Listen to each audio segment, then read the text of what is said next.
Jangan lupa beli ikan bawang. Dari bunyi sambutan salam, nampaknya masih banyak puasa Syawal.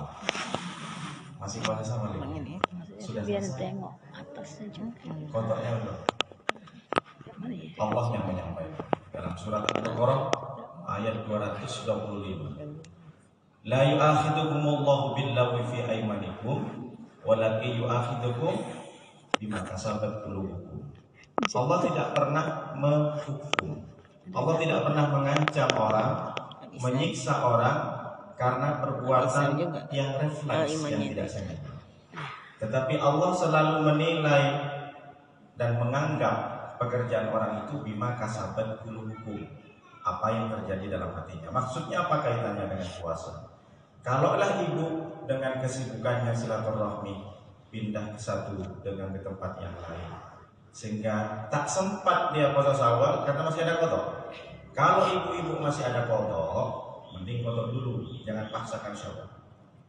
Dan ternyata karena kesibukannya diundang si A, si B, si Z, tak selesai, maka tak masalah.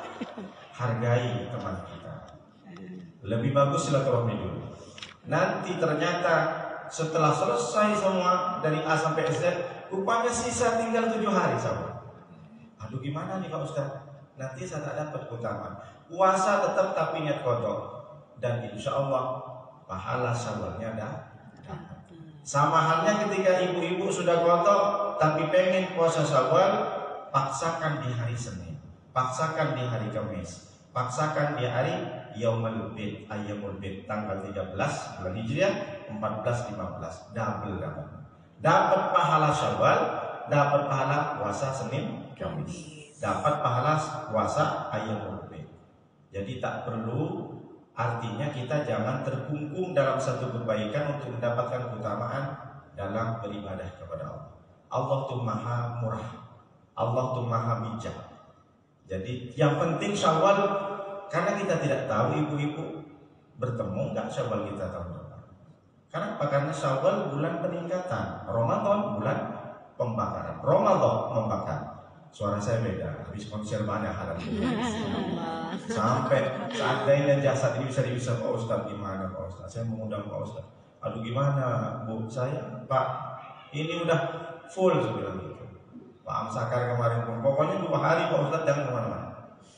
Jadi siangnya itu, untung siang kalau nggak malam. Makanya suara agak beda. Jadi ibu-ibu yang belum, ya bersyukurlah yang sedang tidak haid lagi, maaf. Jadi masih banyak waktu, paksakan untuk puasa Syawal karena pahalanya besar. Nabi itu selama hidupnya tidak pernah meninggalkan puasa Syawal. Mudah-mudahan kita selalu diterima oleh Allah SWT. Bismillah, alhamdulillah, wassalatu wassalamu ala rasulillah Sayyidina Muhammadin ibn Abdillah wa ala alihi wa ashabihi wa mawala. Ibu-ibu majlis taklim yang dirahmati oleh Allah, wabil khusus ibu ketua majlis, ibu panggilannya siapa? Butini. Butin. Bukan. Kalau dulu saya tahu Butin Soeharto. Butin, mudah-mudahan saya selalu memimpin majelis taklim ini bisa terus istiqomah. Inilah ibu-ibu. Kalau mau nengok jalan surga ya seperti ini. Amin ya Allah. Saya bukan ngomong ini karena hati saya, karena berdasarkan hadis Nabi. Orang yang masih, kata Nabi SAW, al-ibadatu fi haraj. Orang yang beribadah dalam situasi yang tidak memungkinkan. Apa maksudnya tidak memungkinkan? Karena hujan, karena kesibukan. Coba yang mungkin tidak hadir masih sibuk dengan pekerjaannya. Ibu bukan tak sibuk, banyak pekerjaan. Cucian numpuk di cuci piring, baju pun numpuk, anak yang suami belum dimasukin lagi ke mesin cuci. Bukan tak sibuk, semua ibu-ibu sibuk. Tapi dari kesibukannya yang banyak, ibu masih sempat paksakan datang ke majelis taklim ini. Insya Allah semuanya inilah amal yang kita akan bawa. Karena kita tidak tahu puasa Ramadan itu diterima atau enggak. Makanya kita bahas nanti. Judul sudah ditentukan oleh Ibu Hajati. Yang terhormat Ibu Murni, yang muliakan Ibu Im juga. Ibu-ibu yang mungkin saya tak sebutkan satu persatu. Kalau mau disebut nanti mungkin pasal namanya sama gambarnya. Karena kita hafal saja. Jadi bukan saya tak menyebutkan. Semuanya pasti saya insya Allah dimuliakan oleh Allah SWT. Ibu-ibu yang dimuliakan oleh Allah SWT, pada kajian sore ini. Mau tanya dulu, nanti kelamaan saya, terlalu detail lama pula. Maunya jam berapa Bu selesai? Setengah 6 ya. Setengah berapa? Jam berapa? Jam 5:15 atau 5:30? Supaya sepakat. Nanti kalau terlalu coba Ustaz lama malas. 5:17 ya. Jam berapa? 5:17. 5:30 sepakat Bu ya? Lewat 5:30 Ustaz udah nyampe gitu. Kenapa Bu? Oh jangan. Karena masih saat ini kesibukan. Takut masih ada yang puasa mau buka puasa. Ibu-ibu yang dimuliakan Allah SWT, tema kali ini sesuai dengan disampaikan oleh Ibu Haja Iim bahwa ciri atau tanda-tanda ibadah kita diterima oleh Allah dan istiqomah pasca Ramadan, setelah Ramadan. Sebenarnya tema yang sudah dipilih oleh Ibu Haja ini sudah terjawab. Jadi tanda ibadah diterima ya istiqomah setelah Ramadan. Tapi kita bahas bagaimana caranya kita bisa lihat, tapi jangan gunakan untuk bukan menilai orang lain, tapi nilai diri kita sendiri. Tanda-tanda, ciri-ciri ibadah yang paling dekat adalah Ramadan. Bagaimana kita sendiri bisa tahu puasa kita diterima atau tidak? Buka tafsir Al-Kabir. Di sini ada juga. Rawahu Tabrani fil Kabir. Kabir ini nama kitab. Ada kitab hadis, ada kitab tafsir. Kitab Al-Kabir karangan Imam Fakhruddin Ar-Razi. Dulu ibu-ibu, kiai besar kalau di Timur Tengah itu dibilang imam. Jadi kalau di Timur Tengah tak kenal dengan kiai. Kalau di Jawa banyak ilmunya, santrinya banyak, bininya lebih dari satu. Itu kiai. Makanya saya kadang kalau dibilang kiai tak mau. Saya bilang karena bini satu masih satu. Jadi kalau di Jawa tuh kiai yang berilmu, ulama yang berilmu itu dibilang kiai. Diambil dari kata priai. Nah di Timur Tengah tak mengenal kiai, maka kiai itu di Timur Tengah namanya imam. Imam Syafi'i, Imam Hambali, Imam Maliki, Imam Hanafi. Kalau disebut dengan imam itu kiai. Kalau di Mesir, di Maroko, di Timur Tengah pokoknya, di Libya, Lebanon, Sudan, Yordania, Syria, itu ada sebutan ustadz. Ustadz itu berarti kalau di sini profesor doktor. Kalau di sini ustadz guru insentif dibikin, guru ngaji. Jadi beda kan? Ustadz guru ngaji dapat insentif 3 bulan nungguin. Kadang sudah tak masuk dirampel dia 3 bulan. Udah keluar belum insentif? Belum. Nanti telepon Pak Rudi lah kan. Jadi kalau ustadz itu kan guru ngaji, orang di sini ustadz yang ceramah. Tapi kalau di Mesir, di Maroko ustadz itu profesor doktor, artinya lebih ke ilmiah. Dia sudah bikin buku, sudah bikin kitab.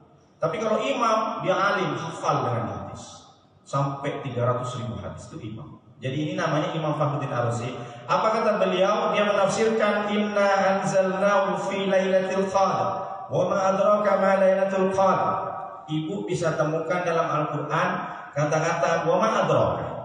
Al-qari'ah, mal qari'ah. Wa ma adraka ma. Allah menggunakan kata wa ma adraka ma lailatul qadar. Wa ma adrak. Tahu enggak kamu? Kata-kata adrak kata Imam Fakhruddin Ar-Razi itu maksudnya tidak ada manusia yang bisa menebak. Tidak ada manusia, jangankan yang tahu, menduga saja tak bisa. Jadi seakan-akan Allah tahu enggak kamu tentang hari kiamat Al-Qari'ah? Tahu enggak tentang kamu Lailatul Qadar? Itu sebenarnya bukan pertanyaan dari Allah. Tapi Allah ingin menyampaikan kamu tuh tak mungkin tahu dengan Lailatul Qadar. Tahu enggak? Tahu enggak? Jadi kadang ada orang nanya ke anaknya, tahu enggak kamu? Padahal orang tua sudah tahu, anak tak mungkin tahu. Tahu kamu enggak? Katamu enggak? Tahu enggak kamu di taman tuh ada tanda itu sama anaknya? Padahal orang tua itu sudah menanyakan itu, anak itu pasti jawab tidak, betul. Ada kadang orang kita bikin pertanyaan kepada orang, yang orang tuh kita yang bikin pertanyaan sudah tahu, orang tuh tak mungkin jawab. Ada kan? Nah inilah juga wama adraka. Artinya apa? Sampai kapanpun jangankan kita, Nabi Muhammad saja itu tahu tandanya saja. Nabi Muhammad saja itu tidak langsung mesti tahu siapa saja yang mendapatkan Lailatul Qadar. Tapi Nabi Muhammad tahu dikasih ilham oleh malaikat Jibril yang dapat Lailatul Qadar siapa. Nah kita belum sampai tingkatannya. Maka kalau ditanya bagaimana caranya, ciri-ciri ibadah kita diterima, maksudnya bagaimana? Karena ada efek luar biasa. Kalau manusia tahu ibadahnya diterima setelah sholat asar, umpama, efeknya adalah bahaya, penyakit hati. Selesai sholat asar mungkin titik sholat Anda sudah diterima. Puasa Anda 29 hari sudah selesai.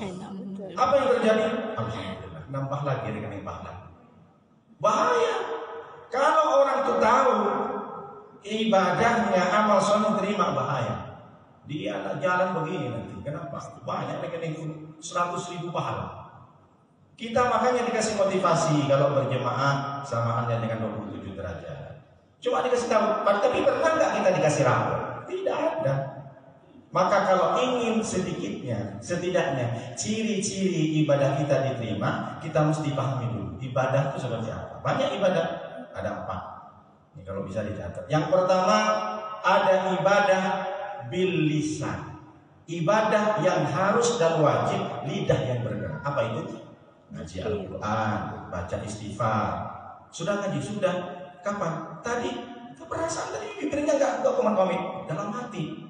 Iqra'ul Quran, baca Quran itu keluar. Bismillahirrahmanirrahim, yasin wal Quran. Meskipun tak nyari, tapi jangan dalam hati. Tidak dapat keutamaan. Maksudnya bukan tak boleh. Nanti jangan dikira, Pak Ustaz Nurdin katanya baca Quran tak boleh diam. Boleh, tapi lebih utama. Namanya juga baca kan bersuara, meskipun tak nyari. Berzikir, saya sudah istighfar kapan? Tadi perasaan dalam hati. Lain lagi, ini ibadah lisan. Ibadah lisan harus diucapkan astagfirullahaladzim, astagfirullah. Jangan malas-malas. Duduk astagfirullahaladzim, turun rahmat. Baca Quran di dapur, turun rahmat di dapur. Baca Quran di kamar tidur, turun rahmat di kamar tidur. Akhirnya ketika tidur sama suami, baca Quran, insya Allah suami tak marah. Begitu juga suami sering baca Quran, ibu tak selalu merepot. Bukan di sini, di sana. Jadi yang pertama ibadah lisan. Zikir harus diucapkan. Sholawat, subhanallah wa bihamdi, subhanallahil azim. Abu Hurairah 2000 baca subhanallah wa bihamdi, subhanallahil azim. Abu Hurairah sahabat Nabi. Kita kedudukan juga sahabat Nabi berapa? Setiap hari istighfar kita, selawat kita. Jangan nilai orang lain, nilai diri kita sendiri.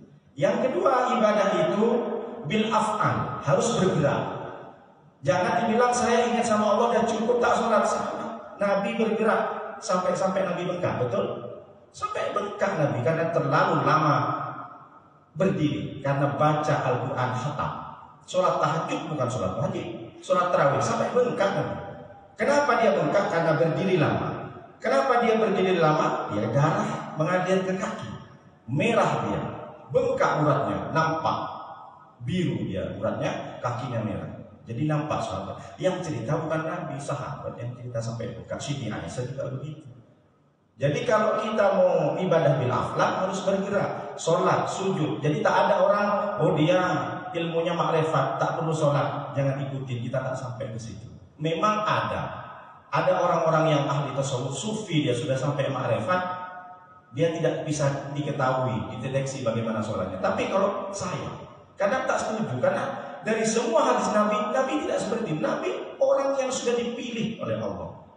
Beliau sampai bengkak, itu saja kalau saya. Saya bukan berarti tak percaya dengan orang sufi.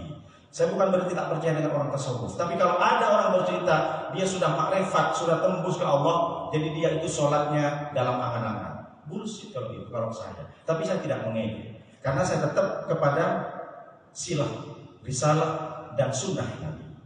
Jadi jelas hadisnya, Nabi bengkak. Jadi jangan kita ikut-ikutan. Jangan pula nanti karena ikut kajian tasawuf, yang penting hati kita ingat sama Allah, tak usah sholat. Salah. Wa aqimis sholat, jelas. Wa aqimu, jelas di Al-Quran tuh. Tegakkan, dirikan sholat. Dirikan sholat, bukan diam, berdiri. Betul?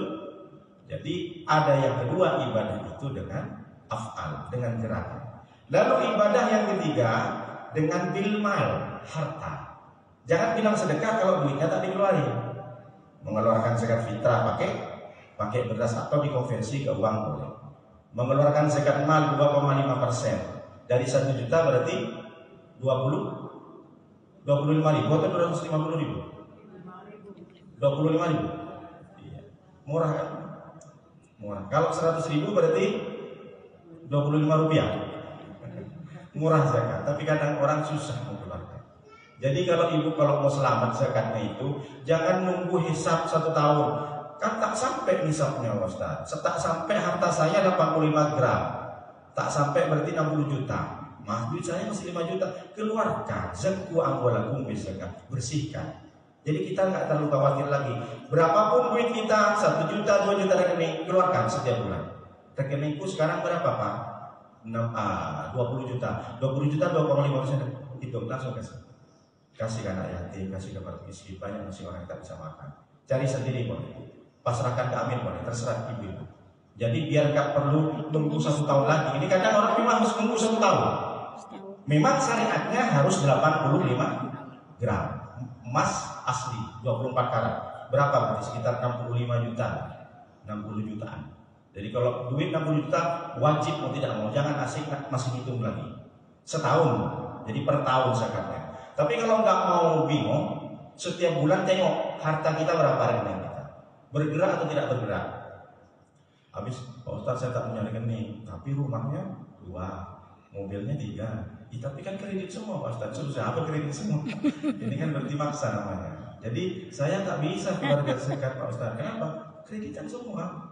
Berarti ibu kan mampu bayar setiap bulan berapa? Motor 2, mobil 2 dikredit semua, rumah pun boleh dikredit semua. Berarti kan mampu membayar, maka hitung juga. Jangan pelit-pelit untuk mengeluarkan zakat. Lalu yang keempat, ada ibadah bil qalbi, dengan hati. Apa ibadah dengan hati? Coba saya mau tanya ibu. Ibadah dengan hati apa ibu? Nahan amarah, nahan untuk tidak dendam, untuk tidak ego, untuk tidak julid bahasanya. Tidak julid dengan orang lain, tidak iri dan dengki. Tidak marah, tidak sakit hati dengan orang lain dapat nikmat. Atau sebaliknya, tidak senang dengan orang lain dapat musibah. Berarti kalau orang jatuh dia jadi mampus. Memang tak ngomong hatinya. Tak ada lagi dia ngomel-ngomel. Coba nih masih sehat, ngomel-ngomel terus. Rapat tak jadi-jadi gara-gara dia dipak terus. Mudah-mudahan kita jawabkan. Jadi ibadah itu ada berapa pun? 4. Nah dari ibadah ini bagaimana caranya? Kita bisa lihat orang haji bagaimana caranya, bisa dilihat bahwa hajinya sudah bagus. Dulu sebelum haji dia orangnya agak sedikit pelit, bukan di sini, di luar ya. Jangan pula tersinggung pula nanti. Orang itu sebelum naik haji dia pelit, tapi setelah datang di haji, masya Allah, tabarakallah, tambah pelit. Oh enggak. Setelah datang dari haji sering ngasih. Dikumpulkan anak yatim di rumahnya setiap malam Jumat, setiap bulan dikumpulkan, suruh ngaji, suruh selawat. Berapa Pak? Ngaji dulu sampai 1 khatam. Setelah 1 khatam tidak ada suara, tambahlah. Akhirnya setelah dikasih cuma 10.000. Sudah ngaji sampai 130 khatam. Tapi ternyata orang yang sudah diterima adalah salah satu tanda-tandanya setelah haji, berarti yang pertama adalah adanya perubahan. Catat. Ciri-ciri orang diterima ibadahnya adalah adanya perubahan. Yang dulunya sebelum hijrah, sebelum ikut pengajian, dia tak baca Quran, sekarang sudah senang baca Quran. Yang dulunya sebelum dia hijrah, mungkin sudah lama dia tak ngumpul dengan majlis zikir, tapi ternyata setelah dia masuk ke majlis zikir, majlis taklim al-iman, dia bicaranya sudah lembut. Dulu Pak Ustadz dia setelah masuk ke masjid taklim, Pak Ustadz dingin dia Pak Ustadz. Kenapa? Sariawan gitu. Jadi itu bukan nilai orang lain ya ibu-ibu ya. Jangan nilai orang lain, tak boleh. Nilai diri sendiri. Saya berubah nggak setelah bulan Ramadan? Dulu sebelum Ramadan jarang sedekah. Setelah Ramadan pengennya sedekah. Kalau tak sedekah hati tak enak. Setiap ada kota infak pengen masukkan 1.000, 2.000. Setelah masuk ke masjid Al-Iman ada kota infak pengen ngasih. Ini ada perubahan. Yang bisa merasakan ibu, jangan kita nilai orang lain, dosanya lebih banyak. Jadi adanya perubahan. Allah memang tidak mengucapkan, tidak menyampaikan, Allah tidak berfirman dengan kata-kata perubahan. Tapi Allah menyampaikan berfirman dalam surah Al-Mulk, liyabluwakum ayyukum ahsanu amala. Setiap dari kalian yang paling baik itu adalah yang paling bertambah amalnya, yang paling baik. Jadi Allah tidak menggunakan hasanah tapi ahsan. Liyabluwakum ahsanu amala. Allah ingin tahu di antara kalian siapa yang paling bertambah. Jadi maksudnya apa? Orang nih sering sholat, tapi apakah tahun berikutnya dia bertambah sholat? Jadi Allah selalu ingin tahu kepada hambanya ada perubahan yang meningkat. Itulah kenapa bulan Syawal peningkatan. Kenapa Syawal itu dinamakan Syawal oleh Nabi Sallallahu Alaihi Wasallam? Karena memang setelah Ramadan dibakar semua, Syawal meningkat. Meningkat apa? Amalnya, ilmunya, dan lain sebagainya. Jadi yang pertama adalah perubahan. Yang sebelumnya dia susah baca Al-Quran, jadi pengen ngaji Al-Quran. Yang sebelumnya dia susah berzikir, dia berzikir. Yang sebelumnya dia sering, mohon maaf, bukan menyinggung, gunjingin orang, sekarang alhamdulillah sudah tidak ada lagi. Tidak jelek-jelekin orang. Yaitu tadi ibadah hati. Makanya hebatnya Ramadan itu empat macam ibadah ini sudah dilakukan semua. Ibadah yang pertama zikir. Berapa banyak orang yang baca Quran, khatam Quran di Ramadan. Lalu yang kedua ibadah sholat. Yang dulunya setelah Isya paling sholat rawatib 4 rakaat atau 2 rakaat, sekarang sampai 11 rakaat bulan Ramadan. Yang dulunya dia mungkin tidak pernah bersedekah, tapi karena mau tidak mau Ramadan harus keluarkan beras, keluarkan duit, dia keluarkan. Dan yang terakhir bil lisan. Karena Rasulullah sudah menyampaikan, "Man lam yada' qaula zur wal amala bihi falaisa lillahi hajatun fi ayyada'a ta'amahu wa syarabuhu." Barang siapa di bulan puasa dia tidak meninggalkan perkataan yang kotor, maka dia sia-sia. Allah tak butuh puasa dia. Memang puasanya sah, tapi tidak berhasil apa-apa. Jadi 4 macam ibadah ini. Makanya saya sampaikan 4 ibadah ini karena ada sinkronisasi. 4 ibadah ini sudah dilakukan komplit di bulan Ramadan. Karena tidak ada istilah zakat fitrah setelah bulan Syawal, setelah bulan Ramadan di bulan Syawal. Maka 4 ini sudah lakukan. Jangan sampai 4 ibadah yang sudah kita lakukan secara bersama di bulan Ramadan rusak setelah Ramadan. Tidak mau lagi bersedekah, tidak mau lagi mengeluarkan zakatnya, tidak mau lagi menahan emosi, menahan perkataan kotor dan lain sebagainya.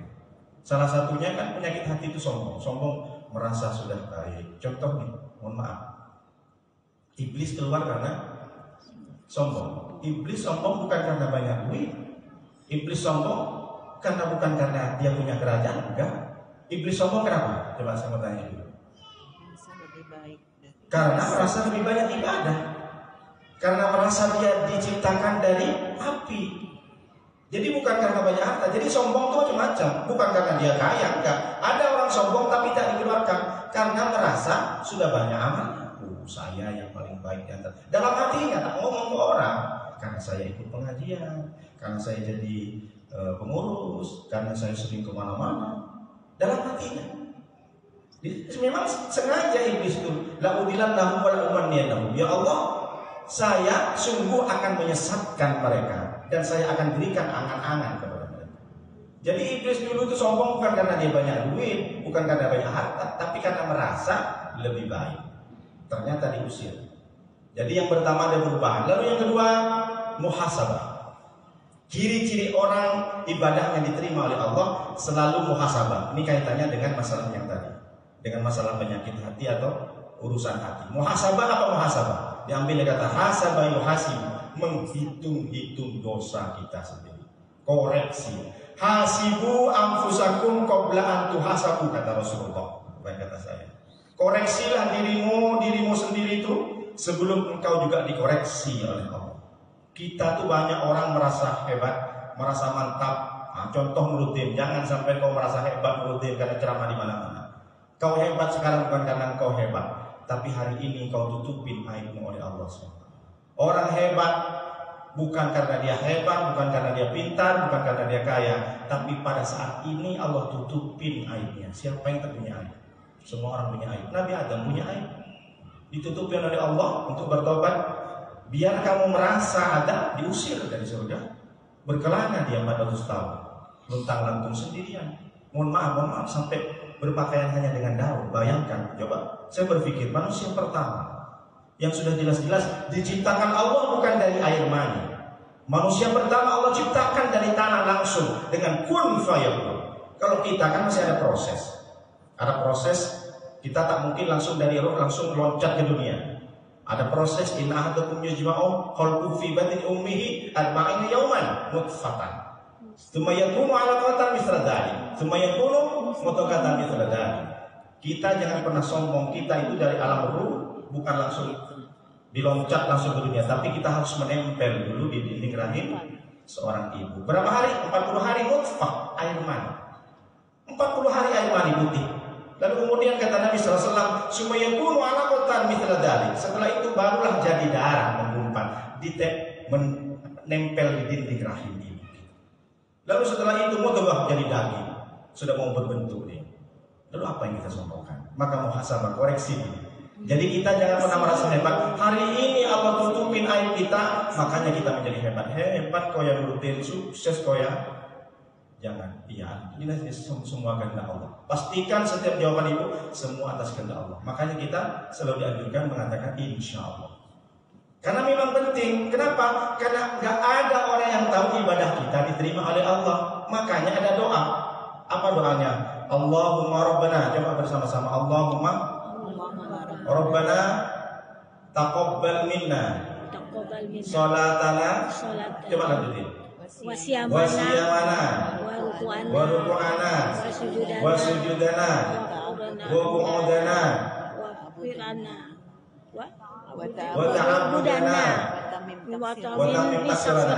Yang lengkap. Allahumma Rabbana taqabbal minna salatana wa siyamana wa ruku'ana wa qiyamana wa qiyamana wa ruku'ana wa sujudana wa qu'udana wa takhushu'ana wa ta'abbudana wa tadarru'ana wa tamim tasrana. Balik-balik karena dibaca gini, kalau doa sendiri ada 10. Ya Allah, terimalah salat kami. Ya Allah, terimalah siyamana, puasa kami.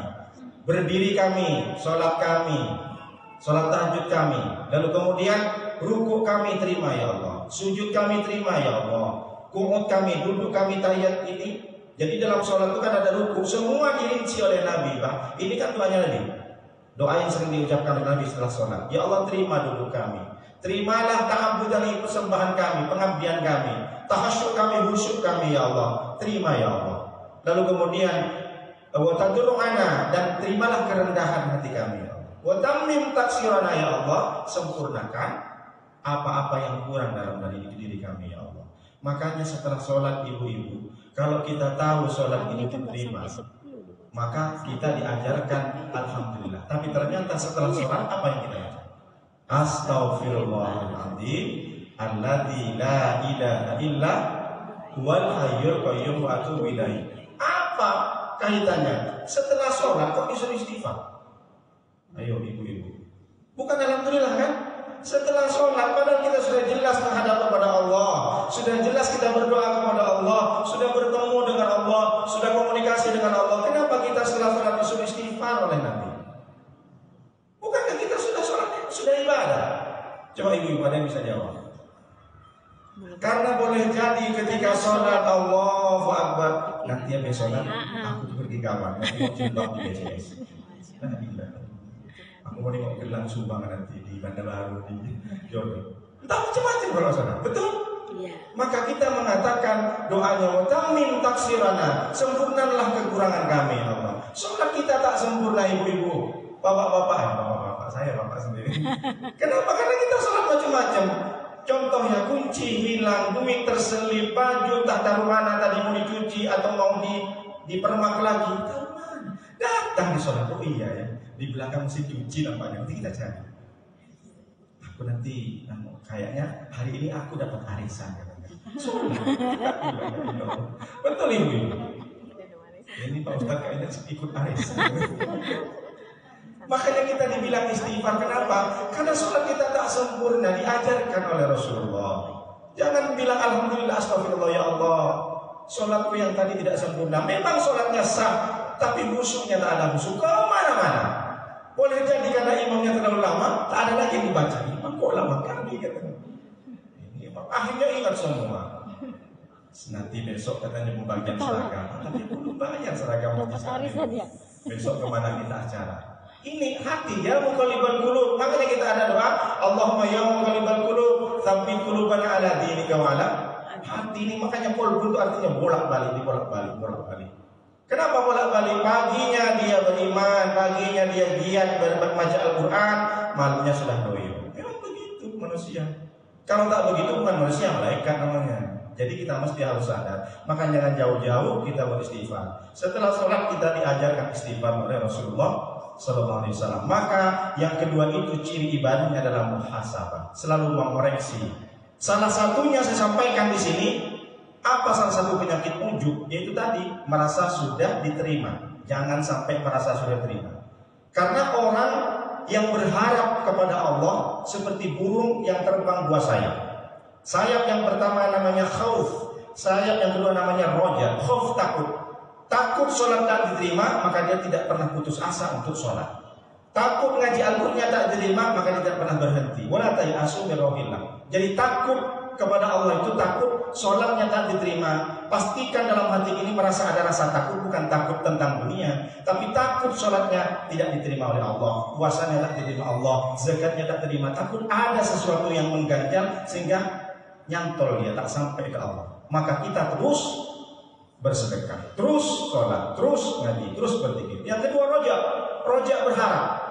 Orang beriman yang ingin ibadahnya sempurna, dia harus roja, berharap kepada Allah, turunkan rahmat kepada saya. Ya Allah, turunkan ridho. Mudah-mudahan ibadah saya diridhoi oleh-Mu ya Allah. Berharap, berdoa kepada Allah Subhanahu wa taala.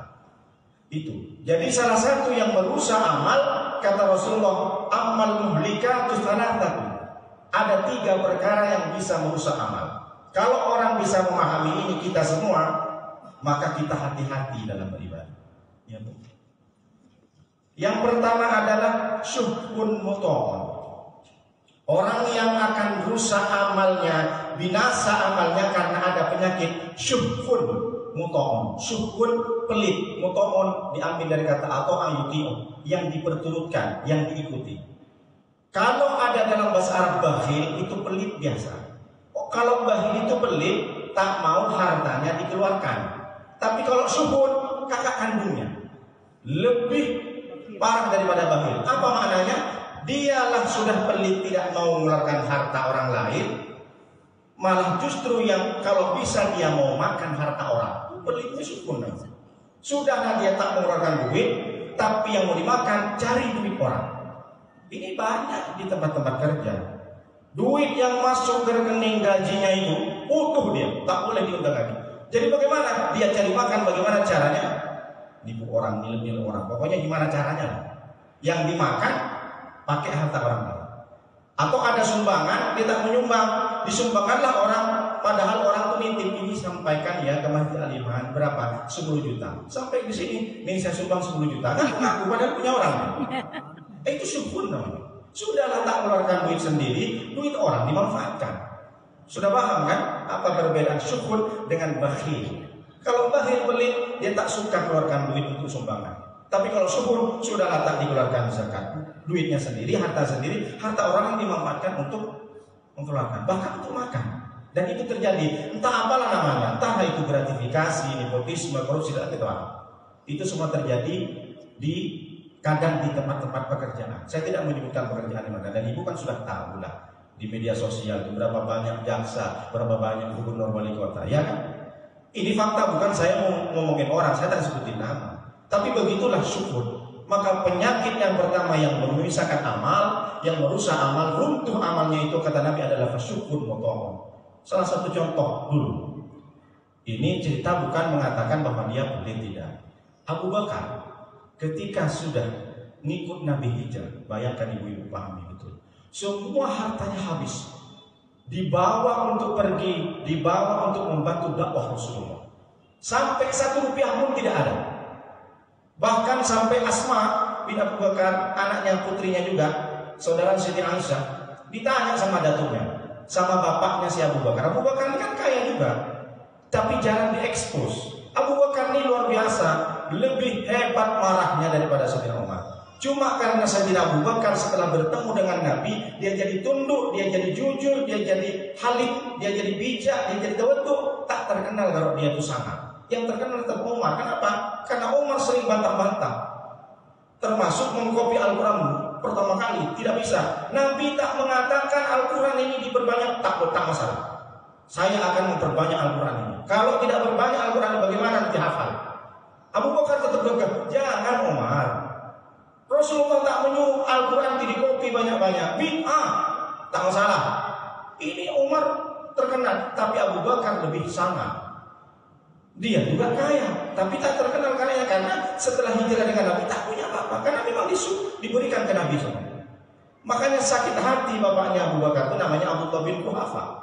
Asma bilang sama anaknya, iya Datuk, jangan-jangan si Abu Bakar itu sudah dikasih semua emas yang bergumpal-gumpal sama Muhammad. Memanglah Muhammad ini sampai bikin anakku itu miskin. Ya agak sedikit ini orangnya. Saya tidak mengatakan bahwa Abdullah bin Quhafa dalam kitab hadis tak disebutkan dia bakhil, tidak. Tapi salah satu contoh seperti itu. Padahal kan harta anaknya dikoreksi sama cucunya. Jangan-jangan harta si anakku Abu Bakar, padahal bukan harta bawahan dia. Nah ini kan termasuk salah satu yang bisa pahami. Jangan-jangan itu semua harta dihipnotis. Nah sekarang kan ada istilah tadi hipnotis gitu. Dihipnotis sama Muhammad itu dibawa semua sedekah, dibawa semua hartanya ke Madinah. Tengok dulu cek, Asma pun bingung gimana. Memang sudah habis hartanya. Dibawa saja Abu Bakar untuk membantu Rasulullah SAW. Dicari semua emas tak ada, duit tak ada. Akhirnya diambillah batu sama Asma, ditaruh di kalung.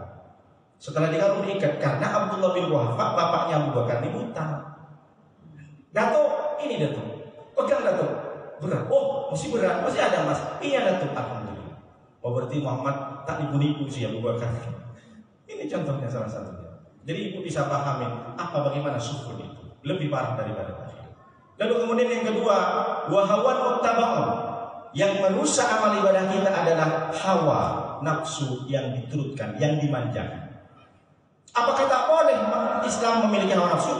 Pasti. Setiap ruh yang sudah menempel ke jasad itu pasti memiliki hawa nafsu. Hawa nafsu apa? Makan, hawa nafsu. Minum, hawa nafsu. Pakai baju, beli cincin, nafsu semua. Tapi jangan sampai yang tidak diperbolehkan oleh Islam itu yang berlebihan. Kul, makanlah kata Rasulullah. Washrab, minumlah. Walbas, berpakaianlah. Watasaddaq, bersedekahlah. Fi ghairi sarafin, yang tidak boleh itu adalah ghairi sarafin, jangan berlebih. Boleh mau makan tapi jangan berlebih.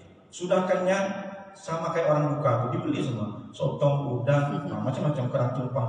Yang dimakan cuma satu aja. Setelah habis, kadang mohon maaf dibuang. Taruh dulu di kulkas sampai 3 hari. Itu yang tak boleh. Jangan pula nanti Pak Ustaz bingung saya. Kebetulan aja. Jadi kalau sekiranya ibu-ibu makan boleh, tapi jangan berlebih. Sekiranya tak dimakan, jangan disimpan. Sayang disimpan di kulkas sampai 3 hari, akhirnya dibuang juga. Kenapa nggak dikasih ke orang? Itu nggak dimakan. Nanti dululah ditengok di kulkas 2 hari aman. Setelah 3 hari berjamur dia, akhirnya dibuang. Kenapa nggak dari awal? Kalau memang tak mau dimakan cepatlah kasih ke orang. Kan begitu. Wasrob, minumlah. Minuman lebaran kan biasa. Cincau, lecing, banyak sampai tumpah-tumpah kadang. Dibuang-buang. Coba bayangkan kasih ke orang lain. Saya bukan menyalahkan orang yang punya minuman berkerak-kerak, tidak. Ada sopret, saya juga ada kemarin ada Coca-Cola. Tapi saya pastikan kalau tak diminum saya kasih aja ke anak-anak itu. Kan banyak senang itu anak-anak ngaji karena memang saya ngajar ngaji di depan rumah itu. Kemudian berpakaianlah. Saya tidak menyinggung. Ibu-ibu ini kan biasa kan. Termasuk istri saya 2 lemari itu masih kurang terus. Nengok live FJB, tengok katanya tengok. Memang kalau ibu-ibu ya, saya merasakan istri saya sendiri. Akan kemarin saya anniversary gitu kan. Pernikahan saya sudah berapa? 12 tahun, 13 tahun. Apa yang diminta? Pada dibeli cincin. La ilaha illallah. Senangnya bapak. Memang perempuan. Padahal menurut saya itu cincin biasa aja. Tapi bagi perempuan meskipun harga 900, senangnya minta ampun. Memang begitu. Cuma hati-hati jangan sampai fi ghairi sarafin wala makhinatin. Jangan sombong dengan pakaian itu.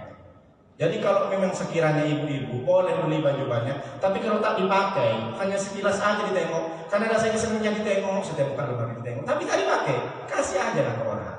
Kapan mau dipakai? Nanti acara kalau besar, tabligh akbar baru aku pakai. Entah kapan tabligh akbarnya. Dibelilah mahal itu sampai 1 juta, ditaruh di lemari, hanya ditengok, ditimbang-timbang. Apalagi orang yang mau lebaran sampai ditidurin kan. Jadi sekarang ibu-ibu tengok bajunya. Kalau yang sudah tak dipakai dan masih layak, kasihlah sedekah. Kata Rasulullah, "Mayak semua musliman min taubin hatta min khatwatin." Jadi kalau orang sedekah baju sampai bajunya itu lapuk, Kalau dia tak rusak bajunya, meskipun tak dipakai, kita dapat pahala. Jadi sekarang buka lemarinya, udah berapa lemari? 3 lemari, 4 lemari. Buka yang sekiranya tak dipakai, ambil, tumpuk, nanti kasih ke panti asuhan di mana yang ada. Ada ibu-ibu di sana yang mungkin ke luli-luli itu, banyak, kasih. Jangan karena sudah mahal dulu belinya sih. Udah berapa tahun, 10 tahun, tapi aku belinya di Madinah nih. Sayang apa katanya. Udah kasih Pak, nanti aku beli. Ya betul ya dibeli dia katanya. Jadi silahkan kata Nabi, pakai, minum, tapi jangan fi ghairi sarfin berlebihan sehingga tak dipakai tak bermanfaat. Atau wala makhinatin. Banyak orang pengen beli baju bukan karena mengganti atau berhias diri, tapi pengen bangga-bangga. Aku pakai ini di sini kan tak ada yang pakai. Aku yang punya di sini. Kainnya kain kurta kan, kain peletoli gitu. Tak apa-apa. Kalau saya tahunya dari istri itu. Kalau nengok setiap hari dia nengok FJB, saya kadang saya blok FJB, itulah FJB ini. Kayak mana? Kata mungkin juga kata karena kalau ke wanita ini kata Rasulullah, fastausu nisa, tak boleh langsung main hantam gini karena wanita ini kan tulang rusuk. Kalau tulang rusuk faidhab takasatuki mahu kasar tahu. Kalau engkau ingin langsung meluruskan patah dia. Tapi kalau intar tahu lam yazalah wajah. Tapi kalau kau tinggalkan tak dibetulin itu tetap aja bengkok. Banyak suami bengkok karena istrinya bengkok. Karena suami istri dari berapa banyak orang itu didakwa di dalam pengadilan, bapak kenapa korupsi padahal gaji 50 juta, habis setiap bulan istri saya Pak Ustaz, Pak Hakim minta cincin dan gelang emas itu kalau nggak 10 kilo dia tak mau. Banyak istri terjerumus terjebak ketahanan gara-gara suami, gara-gara istrinya. Karena memang sudah tidak. Perempuan itu diciptakan dari tulang rusuk kata Rasulullah. Jadi tulang rusuk kan bengkok. Maka caranya bagaimana? Hei laki-laki kata Rasulullah, fastausu bin nisa. Nasihatilah. Jadi jangan kau berencana menginginkan tulang rusuk itu bisa diluruskan, tak bisa sampai kapanpun tetap bengkok. Bengkok dalam artian bukan serong, tidak. Tapi perempuan ini kadang-kadang kalau bukan perempuan ya, ini kan nggak ada laki-laki tak enak pula. Jadi nasihatnya. Jadi memang seperti itu kan. Pak beli ini, Pak beli itu, Pak. Ya ini gelang bagus ya, ini yang kita tengok ya. Padahal tengok baju kan banyak itu gelang bagus ya. Ya karena suaminya sayang sama ibu-ibu, karena suami-suami soleh kan, akhirnya dibeli. Tapi ternyata tak dipakai juga. Jadi silahkan.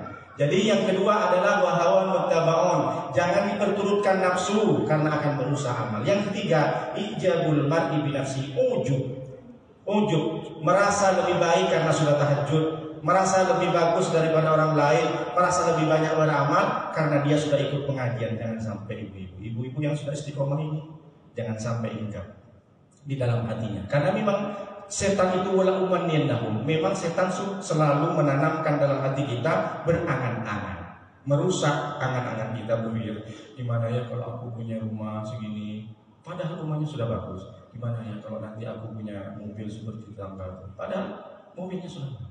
Memang seperti itu manusia. As-syaitan ya'idukumul faqra. Setan itu selalu berbisik kepada kita, kurang. Kau tengoklah pagar tetangga 5 meter. Masa pagarmu itu masih 1,5 meter? Kau tengoklah tetangga itu, bagus, warna pink. Masa baju rumah udah busuk? Setan berbisik. Kau tengoklah tetangga itu sudah renovasi rumah. Masa rumahmu dari dulu tak direnovasi? Selalu dibisikin sama setan. Akhirnya apa? Wa ya'murukum bil fahsya. Ini Allah dalam Al-Quran. Setan setelah berbisik berhasil. Wa ya'murukum bil fahsya. Lalu karena berhasil setan membisikin, maka wa ya'murukum bil fahsya, menyuruh orang itu melakukan yang tadi itu kejahatan. Gimana caranya ya? Istri aku dapat gelang seperti ini. Akhirnya bikin suami malah merampok, korupsi dan lain sebagainya. Kamu tuh lihat tadi. Kenapa? Dari saking sayang istrinya. Istrinya selalu ngomong itu, mana sih Pak? Kerja setiap malam banting tulang peras keringat, aku minta cincin aja tak boleh dibeliin.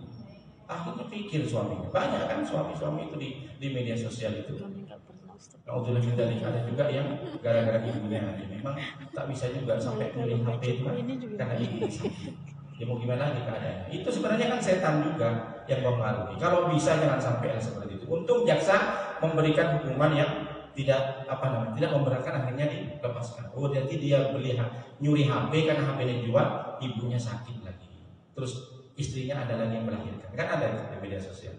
Jadi yang terakhir ini merusak amal adalah ijabul mari, ujub, hilangkan itu. Lalu kemudian yang keempat, bagaimana caranya kita tahu kalau ibadah kita itu diterima, tanda-tandanya adalah lebih banyak dermawan, lebih banyak, artinya tidak pelit, kedermawanannya itu bertambah. Karena Nabi mengatakan, Abdullah bin Abbas mengatakan, dia meneliti Nabi, melihat Nabi, kana ajwadun nas, Nabi itu adalah orang paling dermawan manusia bil khair, dengan kebaikan. Tidak hanya dengan uang, tapi dengan kebaikan, membantu orang, menolong, meringankan beban orang. Dan Nabi ketika sudah masuk Ramadan, yakunu fi Ramadan ajwada. Ketika sudah masuk Ramadan, Nabi lebih dermawan lagi, lebih baik lagi, aman lagi sampai setelah Ramadan. Jadi dua di sini dari hadis ini. Ketika Nabi bertemu dengan malaikat Jibril yang itu alil Quran, memperbanyak bacaan Al-Quran. Jadi yang keempat ini, kalau ingin lihat ibadah kita diterima oleh Allah, kita lebih dermawan, lebih baik, lebih ringan tangan untuk membantu orang, dan lebih banyak baca Al-Quran. Ini sesuai hadis. Jadi yang keempat sudah disampaikan sama saya ini. Dan yang kelima, lebih cepat lagi, bersyukur. Tapi bersyukur ini perspektifnya beda. Bersyukur di sini, bersyukur kepada manusia, berterima kasih. Bukan kalau bersyukur kepada Allah sudah gampang, kita istighfar. Jadi yang kelima adalah selalu bersyukur kepada sesama manusia. Artinya berterima kasih kepada manusia. Kenapa begitu penting kita selalu berterima kasih kepada manusia? Rasulullah sudah menyampaikan, man la yashkurun nasa lam yashkurillah. Barang siapa yang tidak pandai berterima kasih kepada manusia, maka dia tidak termasuk hamba Allah yang bersyukur. Kalau kita cuma bersyukur ke Allah gampang, alhamdulillah rabbil alamin, kita berdoa, baca istighfar, baca selawat, itu bersyukur kepada Allah. Tapi Rasulullah mengajarkan di sini bahwa orang yang tidak pandai berterima kasih kepada sesama, kepada manusia, maka dia tidak termasuk orang yang bersyukur. Apa kaitannya? Apa hebatnya hadis ini? Ini hadis dari Imam Tirmidzi, diriwayatkan dari sahabat Nabi Abi Sa'id Al-Khudri. Maksudnya begini, kalau kemarin ada orang puasa karena tua, tak mampu, berarti kan ibadah kepada Allah, tak bisa kita ibadah kepada Allah, maka kita bayar fidyah. Wa 'alal ladzina yutiqunahu fidyatun ta'am miskin. Karena dia sakit, karena tak mampu lagi puasa, atau karena dia dalam perjalanan, atau dia karena sakit. Maka ketika dia sakit, karena dia tua, tak mampu puasa, kita bayar fidyah kepada siapa?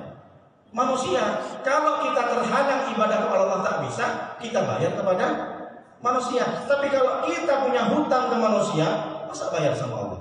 Kalau kita punya salah kepada manusia, minta ampun kepada Allah, tak diterima. Ya Allah, saya punya dosa sama tetangga, ampuni ya Allah. Mana bisa? Kita harus datang ke orang itu minta maaf. Betul. Kalau kita salah sama Allah, minta sama Allah, ampun Allah, maka kita bayar sama manusia. Contohnya tadi, mohon maaf, di bulan puasa suami istri kebablasan, mohon maaf, maka bayar kafarat, denda, kasih makan 60 orang, bayar sama siapa? Sama manusia, bukan bayar sama Allah. Kita berdoa kepada Allah, lalu kita bayar kafarat. Tapi kalau kita salah ke manusia, diam di rumah. Saya yang penting saya sudah bertobat. Bertobat apa? Aku kan musuhan sama tetangga, aku udah minta tobat sama Allah. Tak bisa itu ibu. Kalau kita salah sama manusia, berdosa sama manusia, tak bisa kita sembunyi di kamar tahajud, ya Allah ampuni saya dosa saya ya Allah sama tetangga, ampuni dosa saya ke saudara saya di kampung ya Allah, kan ada rebutan warisan. Mana bisa? Harus kita datangkan. Berarti salah kita dengan manusia, kita bayar dengan manusia, bukan dengan Allah. Itulah kenapa orang yang harus pandai berterima kasih, karena dia termasuk orang yang bersyukur. Siapa yang dimasuk nas? Orang tua. Kenapa orang tua? Selama masih hidup orang tua kita, bapak ibu, memang dia tidak minta, tapi senang. Carilah makan yang paling enak, kasih meskipun tak dimakan semua. Carilah baju yang paling bagus. Kalau perlu belikan emas, pasti senang ibu. Meskipun sudah tua, betul. Senang, mak ayo jalan-jalan ke taman, ayo mak ke mall, mau beli apa baju, tak masalah. Perkara nanti tak dipakai, tak apa-apa. Kita jenengin sudah banyak pahala kita. Itu tanda kita terima kasih. Kenapa kita terima kasih? Karena kita merasakan tak mampu kita bayarkan. Tak mampu jeripaya yang sudah berdarah-darah melahirkan. Mampu nggak kita? Makanya Allah mengatakan, Allah berfirman, wa qadara rabbuka alla ta'budu illa iyyah wa bil walidayni ihsan. Allah menggunakan kata ihsan, bukan jaza. Kalau jaza itu balasan, sama dengan saya ngasih kurma 1 kilo kepada Ibu Murni. Ibu Murni ngasih ke saya 1 kilo juga. Nah, itu baru jaza. Tapi kalau saya kasih 1 kurma 1 kilo ke Ibu Murni balasnya 1 karung, itu baru ihsan. Jadi apa maksudnya? Ke orang tua kita bukan balas, tapi bagaimana usahakan kita membalas lebih daripada yang sudah dilakukan. Kalau kita balas langsung persis tak bisa. Bayangkan ibu juga seorang ibu juga ke anaknya kan. Mampu nggak anaknya membayar bagaimana kita merasakan melahirkan anak itu berdarah-darah, memperjuangkan sampai mati antara mati dan hidup. Kita tak mampu balas, maka dipakai ihsan. Jadi sampai kapanpun, sampai kita sendiri yang mati baru kita tak bisa membalas. Jadi kalau orang tua kita mati, masih kita balaskan dengan cara apa?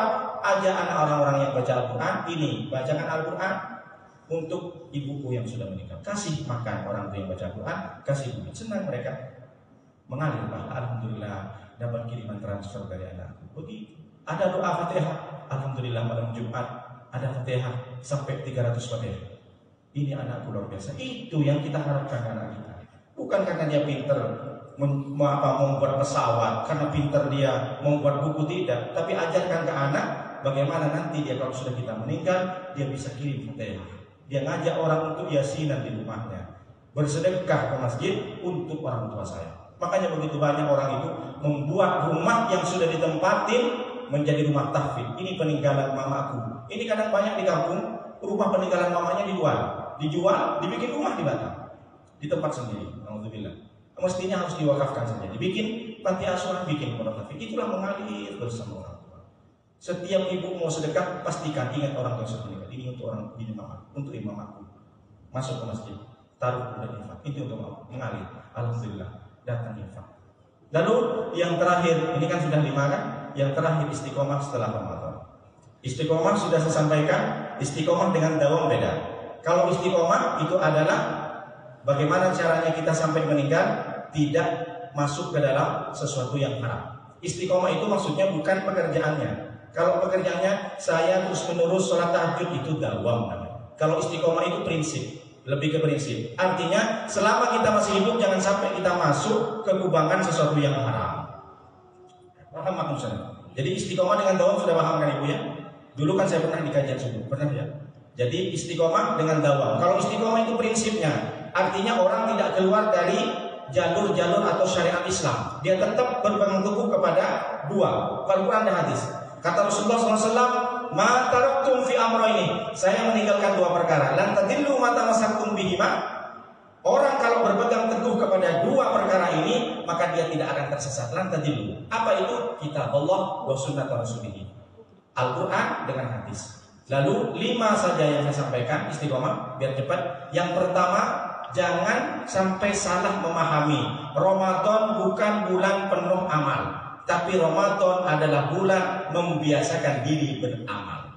Kalau kita memahami Ramadan adalah latihan, maka di bulan Syawal sama amal kita dengan di bulan Ramadan. Jangan pahami banyak pahala itu cuma Ramadan, di Syawal tidak ada. Maka di bulan Syawal dia tidak mau sholat tahajud lagi, tidak mau sholat sunat lagi. Jangan pahami hanya bulan Ramadan beramal. Ramadan adalah bulan membiasakan diri beramal. Yang kedua, jangan salah paham bahwa Tuhan yang kita sembah di bulan Ramadan beda dengan Tuhan yang kita sembah di bulan Syawal. Sama-sama Allah.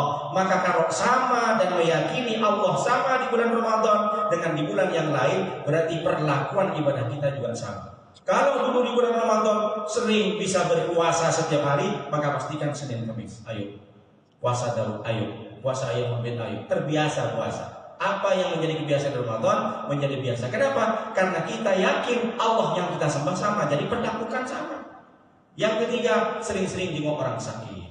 Kenapa? Karena ketika kita mendoakan, membantu orang sakit, kita berpikir kita yang masih sehat bisa sampai ke masjid taklim dan nasihat. Yang sakit terbaring sudah tak mungkin lagi datang ke sini. Maka bermotivasi kita untuk beramal. Jadi jenguk orang sakit biar kita muhasabah. Oh iya, yang sakit ini kan tak bisa ikut ngaji. Kita yang masih sehat, masa kita tak mau ikut majelis taklim? Lalu yang keempat, sering-sering berjenguk melayat orang meninggal. Sudah tahu lah artinya gimana, bahwa kita akan mati juga. Dan yang terakhir, berdoa. Jangan pernah berhenti berdoa. Kenapa? Karena iblis saja berdoa diterima oleh Allah. Di surat Al-Hijr ayat 35 dan 36 dicatat. Apa kata Allah? Wa inna 'alaikal la'nata ila yaumiddin. Sesungguhnya kata Allah, iblis engkau kutukan ini akan menimpamu sampai hari kiamat. Dijawablah sama iblis. Qala rabbi fa'anzirni. Oke kalau begitu ya Allah. Rabbi fa'anzirni, ya Allah berikan aku penangguhan. Minta. minta berdoa. Iblis berdoa kepada Allah, ya Rabbi, fa'amtini, berikan aku penangguhan, berikan aku keleluasaan, berikan aku kebebasan ila yaumi yub'atsun, kepada manusia ketika dibangkitkan. Oh, tak masalah. Berarti doa iblis diterima oleh Allah. Kata iblis apa? Berikan aku kekuatan untuk mengganggu manusia sampai hari kiamat. Yang ini tadi ya. Iblis saja berdoa diterima, apalagi kita tak berdoa. Sudah, itu saja yang saya sampaikan. Mudah-mudahan bermanfaat. Insya Allah kita semua menjadi hamba Allah yang istiqomah, bisa lebih bermotivasi untuk beramal dan beribadah. Terima kasih. Assalamualaikum warahmatullahi wabarakatuh. Bismillahirrahmanirrahim.